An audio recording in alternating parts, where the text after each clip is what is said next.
but that's not going to stop me. So we're going to use my iPhone to record video of me painting, and then I'm going to edit it all into this video, and we're going to have a nice demo.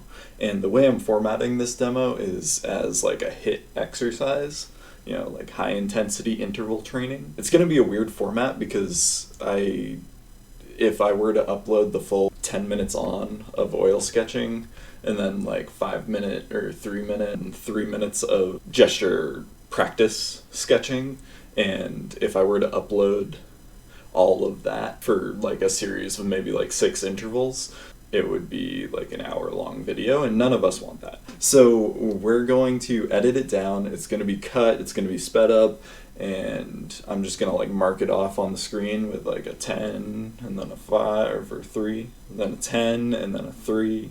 So it's not exactly like those HIIT interval like workout videos where they have you like work out along with them, but I do invite you to do this. You know, try it out, set up a timer, pick out your brushes, get a few surfaces ready, and see what you can come up with. So I finished about an hour of painting, and then it took me about another hour to figure out how to get all of the footage onto my computer, but now it's here, and it should be playing up here. And now I'm just going to talk about each section. So we have the first 10-minute section, which was just me kind of drawing with oil, which I was drawing this plant.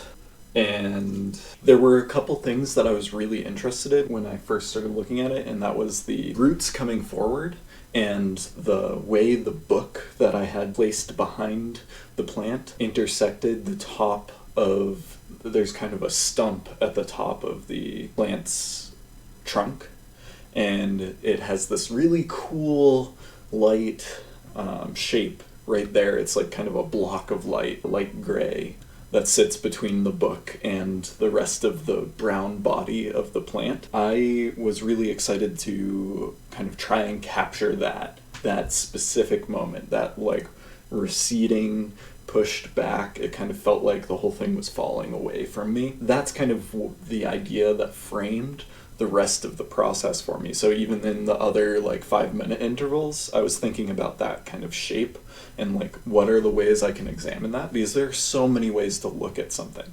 One of the first ways that I started to kind of build this for this recession that I wanted to capture was by blocking in that big shape of kind of like middle value light. If I were using bigger brushes and maybe some oil, I didn't use any oil or medium for this sketch because it was just a sketch and I wanted to get through it as quickly as possible, you know, keep the intensity high. I was going to try to block in as much of that like yellow light, the warmth in the background as I could, so that was kind of what I was doing at the end of step 1 or interval 1.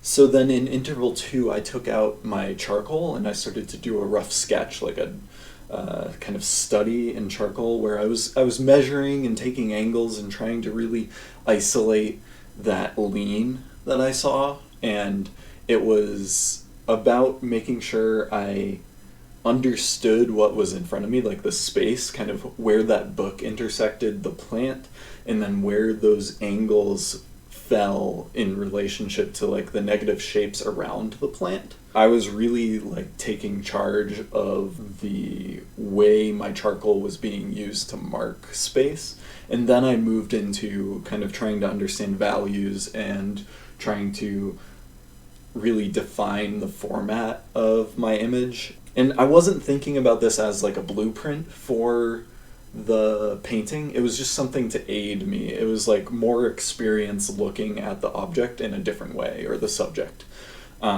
And that's like a really big part of the painting process, is just understanding that you can look at something in a million different ways and you can still even have the same goal while looking at it, and the process will kind of reiterate itself in a new fashion. So when I went back into the painting, there was this kind of clarity missing from the warmths.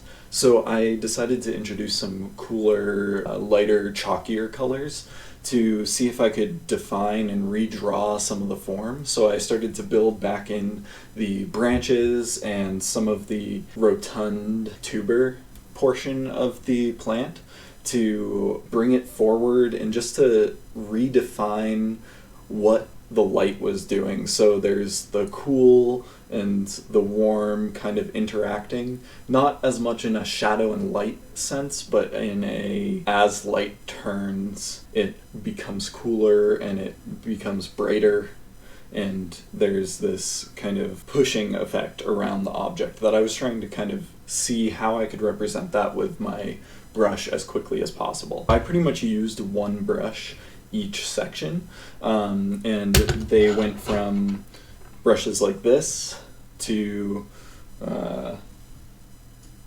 brushes like this, and the brush shape and size kind of determined the way I was going to approach that 10-minute interval. So sometimes you can use multiple brushes. I recommend it. It just gives you it gives you a variety of approaches you can take and you can choose.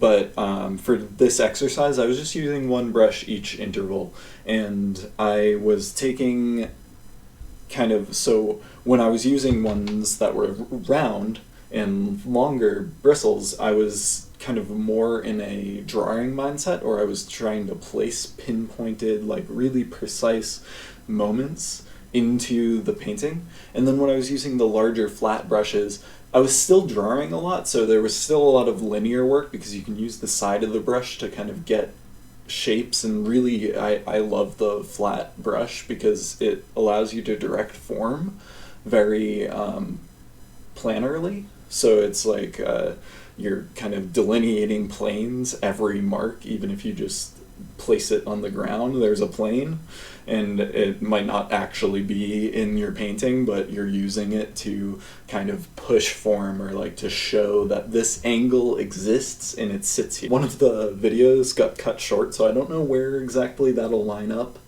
here. I'm going to try to edit it so that me talking about it lines up at the end of that portion. So I started to take on a pen drawing after the interval that's missing, and the pen drawing was kind of very specific. And pen is so interesting because it's like all ink media, it's really not forgiving. So you make a mark, it sits, you have to kind of you kind of have to act cumulatively. Even if you're trying to subtract, you're going to have to use something like white paint or a brown paint in the case of this weird cardboard sheet that I'm using. The pen kind of doesn't allow you to erase. It doesn't allow you to work subtractively, or like I forgave myself for inaccuracy, so it just let me kind of like outline and scribble where I wanted to and see what was developing. And then in the next 5-minute interval, I was able to take that idea and apply it to pencil,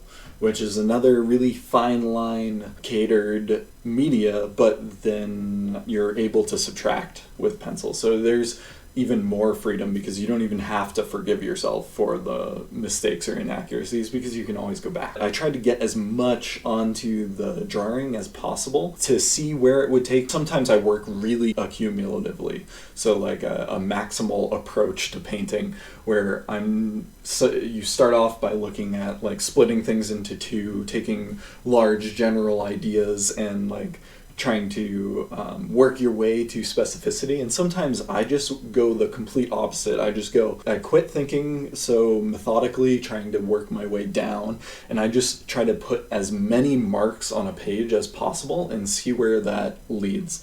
You do have a lot more work when you do it that way, so you have to go back and correct, and you have to go back and like kind of take away and work in big, large general swaths to fix all of the weird contradictions that you've introduced to the painting.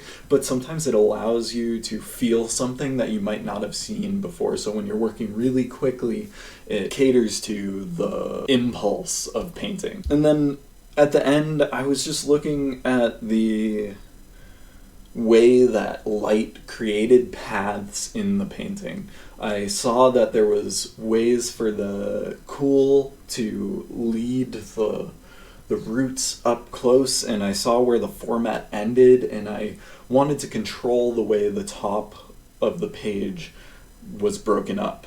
And I felt like that was the best choice for finishing off the painting. And this was the exercise. So this was the 10 minutes on, 5 minutes off, 10 minutes on, 5 minutes off. And I did that for an hour, and this is what I came up with. Try out this exercise. See if you can break it up into 5 and 10 minute intervals and use 2 different media to create any image you want. And try to work for one goal so you know why you're doing what you're doing. And yeah, you can share it with me online through Instagram. You could DM me. You can use the hashtag earworked. And I will see it and can't wait to know what you're up to. Stay in touch. You can follow me on Instagram. You can subscribe to my channel. You can support me through Patreon, where I upload videos once a week. Have a good day. Bye.